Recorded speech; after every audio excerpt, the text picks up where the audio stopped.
छात्रा हूँ। मैं आज बाल दिवस के पावन अवसर पर मोबाइल फोन के उपयोग पर पक्ष में कुछ तर्क देना चाहती हूँ। जैसे कि हम सब जानते हैं कि मोबाइल वे यंत्र है जो बिना तार से जोड़े हमारे संदेशों और हमारे मैसेज को एक स्थान से दूसरे स्थान तक बिल्कुल आसानी से ले जाता है।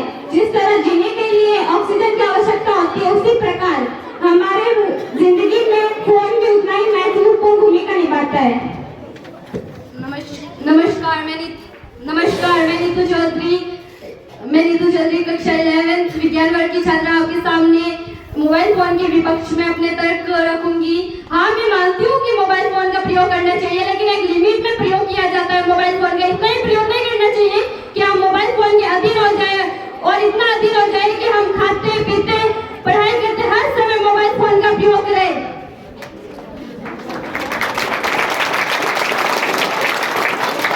जैसे कि हम सब जानते हैं कि हर सिक्के के दो पहलू होते हैं, एक सकारात्मक और एक नकारात्मक। यह हम पर डिपेंड करता है कि हम उसका उपयोग कैसे करें। उस कुएं की तरह जो गंदगी में भी अच्छाई को ढूंढ लेता है, या फिर उस हंस को जो गंदगी में अच्छाई को ढूंढ लेता है, हम पे डिपेंड करता है कि हम उसे किस तरह धकेलें। जैसा कि मेरे प्रतिद्वंदी ने बताया कि हर सिक्के के दो पहलू होते हैं, जैसे ही मोबाइल फोन के भी दो पहलू है, सकारात्मक और नकारात्मक, लेकिन इसके सकारात्मक प्रयोग कम और नकारात्मक प्रयोग ज्यादा है।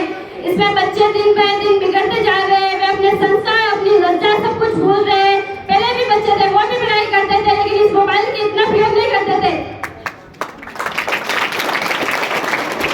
नहीं तो चौधरी, मैं आपकी इस तर्क से बिल्कुल सहमत नहीं हूँ। जरूरी नहीं कि हर बच्चा अपना फोन का उपयोग अपनी आवश्यकता के लिए करे। कुछ बच्चे उससे ऑनलाइन क्लासेस और ऑनलाइन ट्यूशन के लिए भी उपयोग करते हैं।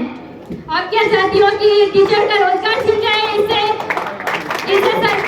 सरकारी स्कूल ठप हो जाए? आप ये चाहती हो कि मोबाइल फोन के प्रयोग से पढ़ाई कर सकते हैं? क्या स्कूलों में पढ़ाई नहीं होती है? जी नहीं, नीतू चौधरी, आप मेरे तर्क को बिल्कुल ही गलत तरीके से देख रही है। मैं ये नहीं चाहती कि शिक्षकों या टीचर्स को उनसे उनका रोजगार छीन जाए। मैं ये चाहती हूँ कि जो बच्चे स्कूलों तक नहीं पहुँच पाते हैं, वो मोबाइल फोन का अच्छी तरीके से उपयोग करें। ऐसा कोई क्षेत्र नहीं है जहाँ पे स्कूल नहीं है। हर क्षेत्र में 2-3 स्कूल मिल जाएगी जो 8वीं 10वीं 12वीं तक है, और हमारी सरकार इतना मुमकिन प्रयास कर रही है कि हर बच्चे को न्याय शिक्षा दी जाए। लेकिन कुछ बच्चे ऐसे भी होते हैं जो ट्यूशनों तक या स्कूलों तक नहीं पहुंच पाते। उनके कोई निजी कारण होते हैं, कोई परेशानी हो जाती है जिनके कारण वो नहीं पहुंच पाते। वो तो फोन का यूज कर सकते हैं, वो उसमें ऑनलाइन क्लासेस ले सकते हैं। पहले भी गुरुकुल हुआ करते थे, वहाँ पे भी बच्चे पढ़ाई करते थे। उस टाइम मोबाइल का फोन प्रयोग नहीं करते थे। मोबाइल फोन के प्रयोग से क्या शिक्षा ली जाती है? ऐसे नहीं ली जा सकती है।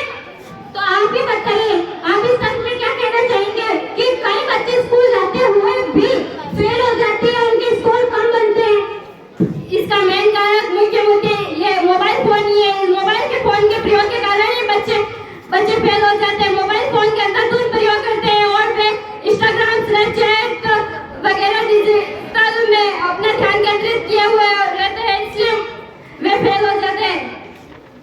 जी नहीं नीतू चौधरी, मैं आपके इस तर्क से बिल्कुल भी सहमत नहीं हूँ।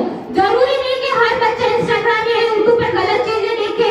यूट्यूब और इंस्टाग्राम पर कई ऑनलाइन क्लासेस भी आती है जिनसे बच्चे मोटिवेटेड होते हैं, उनमें मोटिवेटेड थॉट्स भी आते हैं। क्या मोबाइल फोन से ही बच्चा IAS बन सकते हैं? क्या दिल्ली में IAS की तैयारी फालतू की जा रही है? क्या एलन गोटा नीट की तैयारी ऐसे ही की जा रही है? मोबाइल फोन के द्वारा ही वे कर सकते हैं ना? ऐसे क्या संस्थान फालतू में खोल रखे हैं क्या उन्होंने? नीतू चौधरी, जरूरी नहीं कि हर बच्चा उन संस्था तक पहुंच सके। मोबाइल फोन का इतना प्रयोग होता है तो हमारे पूर्व मुख्यमंत्री श्रीमान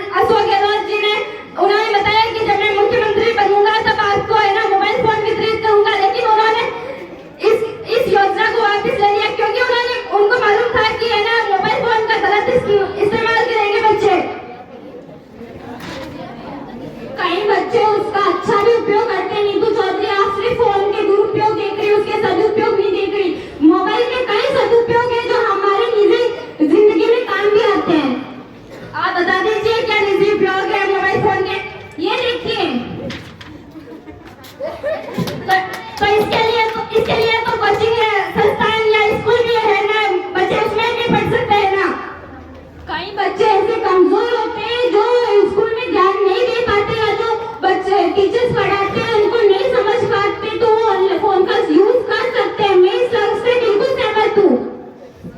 आप गलत बोल रहे हो, इससे कुछ नहीं होता है। मोबाइल फोन से बच्चे बिगड़ते हैं, मेरी बात मानिए आप। नीतू चौधरी, आप मानिए, आपके पास है, आप सिर्फ मोबाइल के दुरुपयोग देख रहे हैं, ना कि सदुपयोग देख रहे हैं। आप बताइए क्या है आपके फोन के दुरुपयोग? मोबाइल फोन के कारण बच्चे मोबाइल फोन इतना चलाते हैं कि उनकी आंखें या उन्हें बहुत सारी बीमारी हो जाती है। नीतू चौधरी, आप मेरे सर को गलत तरीके से पेश कर रही हैं। आप मेरे नजरिए से लेके आपको फोन का सिर्फ लाभ ही लाभ दिखेंगे, और हमारे प्रधानमंत्री नरेंद्र मोदी डिजिटल इंडिया चला रहे हैं और आप उसका विरोध कर रहे हैं। दीदी, मैं डिजिटल इंडिया का विरोध नहीं कर रही हूँ, मैं मोबाइल फोन का विरोध कर रही हूँ, जो आप समझ नहीं पा रहे हो। ठीक है, मैं मान लेती हूँ कि फोन के कई दुरुपयोग हैं, तो आप बताइए, मैं भी फोन चलाती हूँ, मेरे घर वाले भी फोन चलाते हैं, मुझे तो कुछ नहीं हुआ। वो तो मेरे को क्या पता, मैं क्या आपको देखने आती हूँ आप मोबाइल का प्रयोग सही करते हैं या गलत? तो आप आइए, मेरे आने के बाद तो आप सदाचार ही व्यक्त करोगे, आप मोबाइल फोन का अच्छा ही प्रयोग करोगे। तो आप चाहे तो मेरे घर पे सीसीटीवी कैमरास लगा लीजिए, मैं झूठ बोल सकती हूँ, मेरे पेरेंट्स तो झूठ नहीं बोलेंगे ना कि मैं फोन चलाती नहीं हूँ। बिल्कुल, आप तो ये फोन का पूरी तरह से विरोध कर रहे हैं। आप नहीं जानते कि फोन की वजह से तो हम एक दूसरे से जुड़ सकते हैं, इंस्टाग्राम, फेसबुक, इनकी वजह से हम एक दूसरे को जान सकते हैं। और रही बात यूट्यूब की, तो इन पे कई न्यूज आती है जो मोदी जी द्वारा चला रहे सच अभियान की तरफ खींचती है, और कई लोगों को तो आजादी के लिए भी लड़ना सिखाती है। क्या मोबाइल फोन से आजादी मिली है? क्या हमारे स्पीकर मोबाइल की वजह से बने हुए हैं? जी, मैं ये नहीं कह रही, मैं बस इतना कहना चाहती हूँ कि आप डिजिटल इंडिया का सिर्फ विरोध कर रही है। क्या डिजिटल इंडिया का विरोध कर रही हूँ? मैं डिजिटल इंडिया का विरोध नहीं कर रही हूँ, मैं मोबाइल फोन का विरोध कर रही हूँ। देखिए नीतू चौधरी, आप मेरे तर्क को पूरी तरीके से गलत पेश कर रही है। आपको इतना ही इसका सदुपयोग लग रहा है तो आप ये भी देख लीजिए, मोबाइल फोन के कारण। सबको दिखाओ, सबको दिखाओ, सबको दिखाओ।